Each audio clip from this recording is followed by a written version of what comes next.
আগে মহাপ্রভুর কাছে গেলেন তারা। মহাপ্রভু দেখলেন সেখানে সুস্থ আছেন, মহাপ্রভুর জ্ঞান এসেছে। মহাপ্রভু বললেন, জগন্নাথ দেখেছো? নিতাই চাঁদ বললেন, প্রভু আপনার এই অবস্থা, আপনাকে ছেড়ে আমরা জগন্নাথকে যাই কি করে? মহাপ্রভু বললো, যাও আগে গিয়ে জগন্নাথ দর্শন করে এসো। সবাই জগন্নাথ দর্শন করতে গেলেন। নবদ্বীপবাসী গোপীনাথ আচার্যও ছিলেন সার্বভৌম ভট্টাচার্যের কাছে। সে জানতেন গৌরের মহিমা।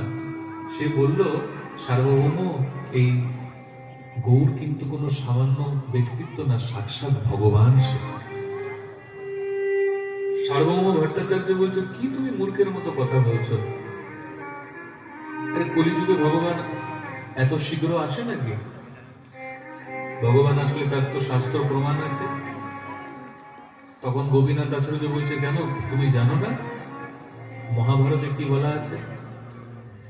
আসন বর্ণস্ত্রয়ো হিয়স্যো সুবর্ণ বর্ণ হেমাঙ্গো বরাঙ্গোশ্চন্দনাঙ্গদি সন্ন্যাস কৃচ্ছমো শান্ত্यो নিষ্ঠা শান্তি পরায়ণ। এখানে তো পরিষ্কার গৌরবতার প্রমাণ আছে। আরো কত কত পুরাণ, কত কত শাস্ত্রে আছে। দেখো, আমি শাস্ত্র না দেখে কাউকে ভগবান বলবো না। দেখো গোপীনাথ, তুমি যাকে তাকে ভগবান বলতে পারো, কিন্তু আমি বলতে পারবো না। গোপীনাথ আচার্য বললেন, বলতে হবে না, বুঝে যাবেন, বুঝে যাবেন গৌরের